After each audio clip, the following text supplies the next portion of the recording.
आइए तो आज हम जानेंगे वृंदावन में प्रकट हुए द्वितीय ठाकुर श्री मदन मोहन जी के विषय में। वृंदावन में कालीधर के पास द्वादशादित्य टीले पर अद्वैत महाप्रभु जी को मदन मोहन जी का विग्रह प्राप्त हुआ।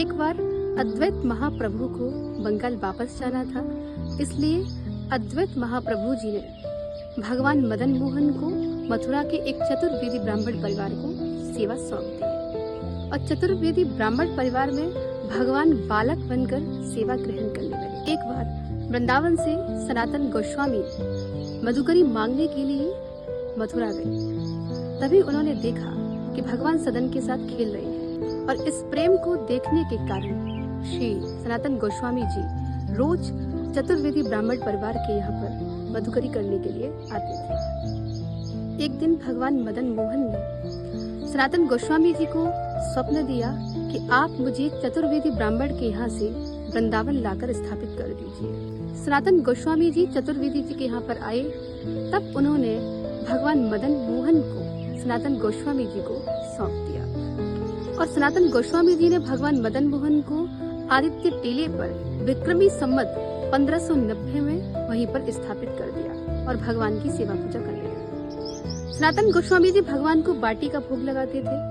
एक दिन भगवान ने उनसे आग्रह किया कि आप बाटियों में थोड़ा नमक डाल दीजिए तो और स्वादिष्ट लगेंगे। तब सनातन गोस्वामी भिक्षा में नमक मांग कर भी लाते थे। कुछ समय बीता तो भगवान ने कहा कि आप इसमें थोड़ा घी भी डाल दीजिए करें तो और अच्छा लगेगा। तब इस पर सनातन गोस्वामी जी ने कहा कि प्रभु, मैं कहाँ से करूँगा, मैं तो आपको पहले ही कहकर लाया था कि मैं बाबा बैरागी हूँ, मैं आपकी विधिवत सेवा नहीं कर पाऊंगा।